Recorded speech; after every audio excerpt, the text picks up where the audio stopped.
Assalamualaikum warahmatullahi wabarakatuh.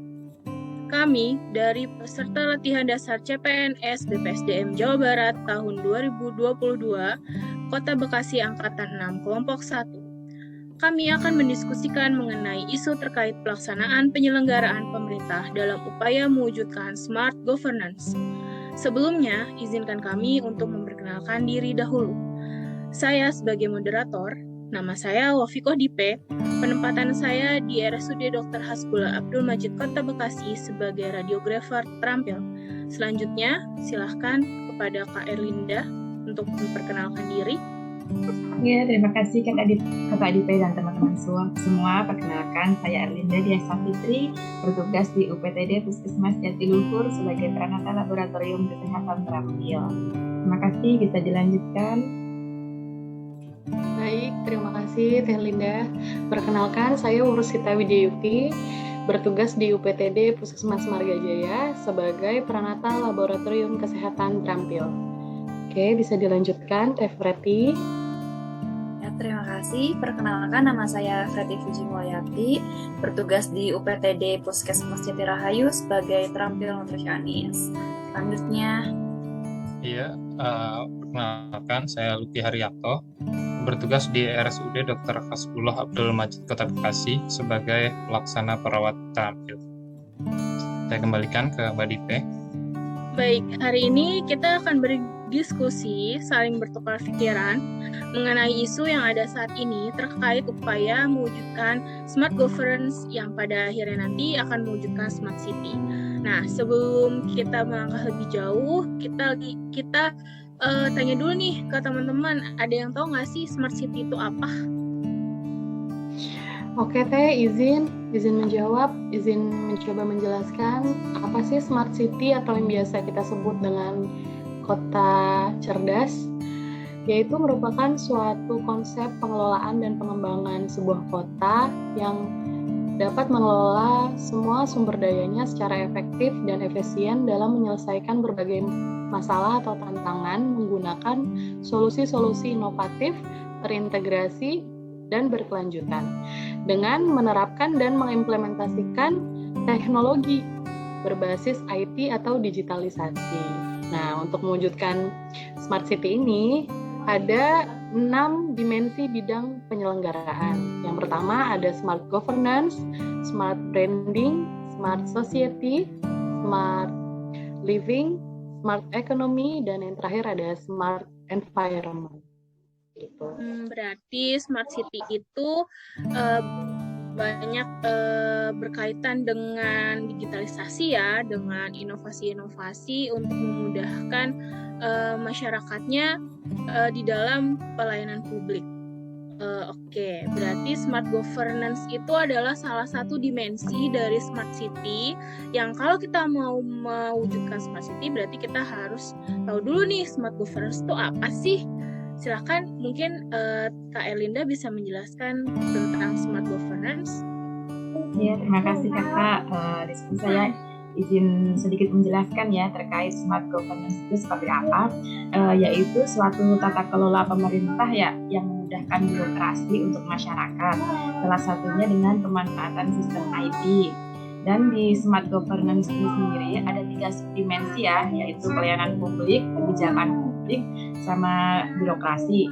Jadi jika ketiga hal tersebut dapat berjalan dengan baik, diharapkan smart governance yang efektif dan efisien yang sesuai peraturan perundang-undangan itu pun akan terwujud. Mungkin seperti itu.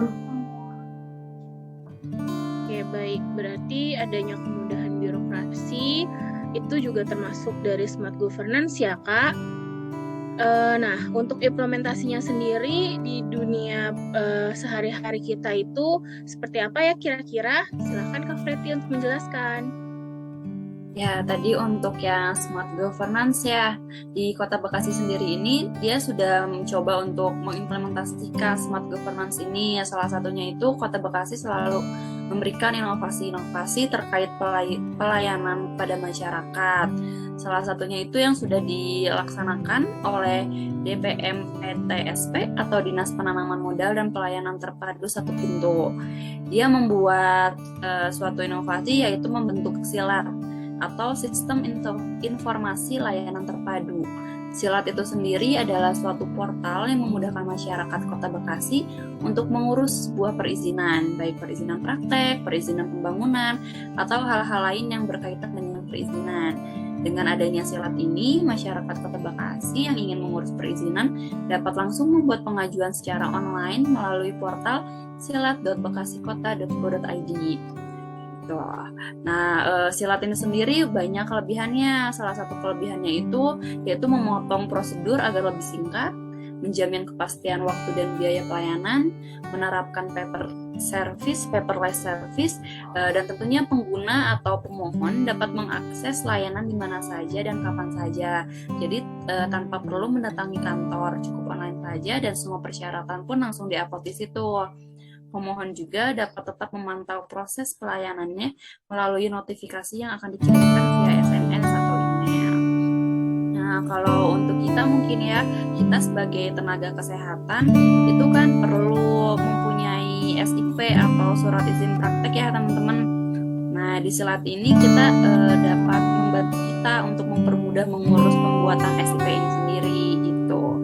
Tapi jujur saya belum pernah sih ya menggunakan portal silat ini untuk mengurus SIP, tapi mendengar pengalaman teman saya yang sudah mencobanya, itu aplikasi portal ini cukup mudah digunakannya dan tentu tidak memakan waktu karena kita tidak perlu datang ke kantor, kita juga bisa dapat langsung mencetak SIP-nya kalau udah jadi gitu.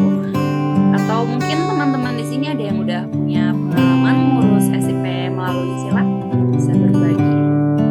Izin berbagi pengalaman, saya pernah mengakses situs ini yaitu silat.bekasikota.go.id untuk pembuatan SIPP perawat. Yang pertama yang kita lakukan adalah setelah masuk situs itu kita harus daftar akun. Setelah daftar akun kita kemudian masuk ke situsnya dan langsung pilih tujuan kita apa.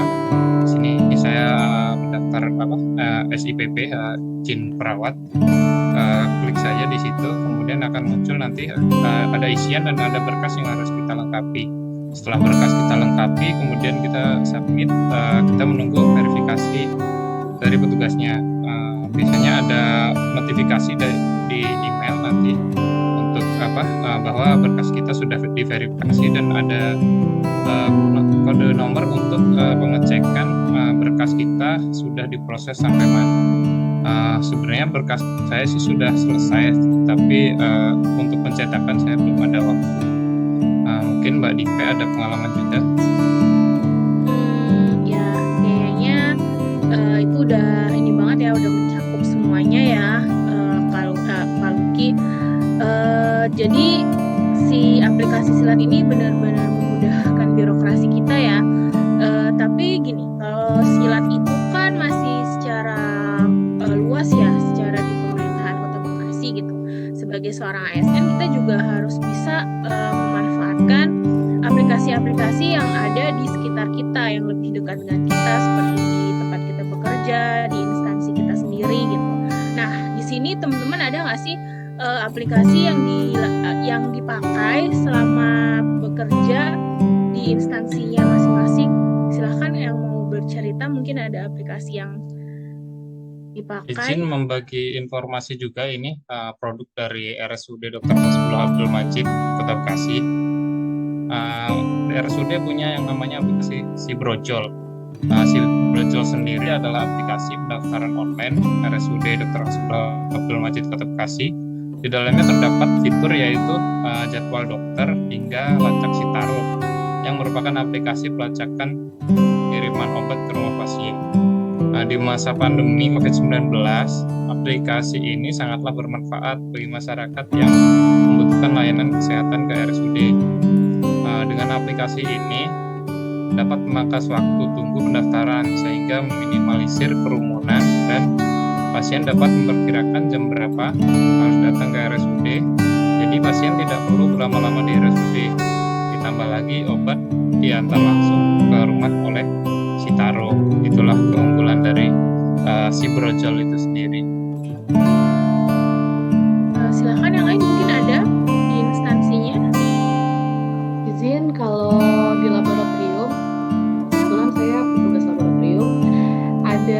satu portal online yang khusus dibuat oleh Kemenkes, namanya SIHA. SIHA ini sebenarnya singkatan dari Sistem Informasi HIV/AIDS.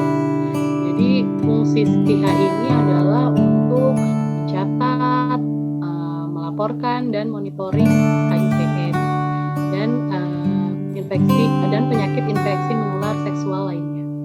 Jadi fitur ini tuh, jadi SIHA ini tuh punya fitur ada 3, yaitu untuk mencatat, melaporkan, dan monitoring HIV/AIDS. Yang kedua, mencatat, melapor, dan monitoring infeksi menular seksual lainnya. Sama yang paling baru fiturnya adalah pencatatan distribusi pemakaian logistik yang berhubungan dengan HIV/AIDS dan IMS ini. Jadi dengan adanya SIHA ini kita bisa melaporkan segala pemeriksaan HIV/AIDS, terus IMS, salah satunya sifilis. Jadi semua proses pelaporan jadi lebih mudah, terus waktunya juga jadi lebih cepat. Dan karena ini sistem nasional yang dibuat Kemenkes, jadi setiap pasienkes dari mulai pasienkes pertama sampai yang lebih tinggi bisa mengakses situs ini. Itu aja sih. Izin menambahkan aja, karena profesi kita sama ya sama rekan kita sebagai anggota laboratorium kesehatan, ada aplikasi sejenis juga, yaitu SITB. Kalau tadi tentang HIV, ini tentang pasien-pasien TB. Intinya sih sama ya sistemnya ya. Manfaatnya sih intinya memudahkan pengumpulan data ya dari Kemenkesnya. Kan kalau yang biasanya kita kumpulin, Kemenkes itu ngumpulin data itu membutuhkan waktu lama karena dari ujung ke ujungan ya Indonesia luas. Tapi dengan sistem ini tinggal tarik data aja dari sistem tersebut, udah jadi lebih efektif, efisien aja sih. Ya, mau izin ini juga ya, sama nih kalau misalkan itu kan tadi dari tugas lab ya, kalau saya petugas gizi, kita juga petugas gizi punya sama sistem online juga untuk pencatatan dan pelaporan yang dibuat sama Kemenkes. Itu ada di portal sigiziterpadu.kemkes.go.id. Jadi di situ kita semua para petugas gizi melaporkan semua pekerjaan kita di situ. Salah satunya itu pencatatan balita, identitas balita mulai dari nik, alamat, nama orang tua dan lain-lain, sampai ke pengukuran berat badan, tinggi badannya. Sehingga oleh sistem itu akan dibaca juga status gizinya bagaimana. Jadi mempermudah juga nih untuk mereka di wilayah mana yang status gizi buruknya tinggi atau stuntingnya tinggi gitu. Ada juga untuk menu laporan rutin. Jadi untuk laporan ke dinas kesehatan tidak perlu lagi untuk menggunakan email atau kita harus print kertas laporan terus dianterin ke dinas kesehatan. Sudah tidak perlu lagi, cukup dari menu laporan rutin lalu kita langsung berhubungan dengan yang tadi pekerjaan yang sudah dikerjakan, itu tinggal klik save, itu akan otomatis bisa terbaca oleh dinas kesehatan Kota Bekasi gitu. Wah, berarti memang sangat-sangat memudahkan banget ya inovasi-inovasi yang sudah dibuat selama ini gitu. Tapi ada nggak sih kekurangan dari aplikasi-aplikasi tersebut menurut kalian? Mungkin Kak Sita?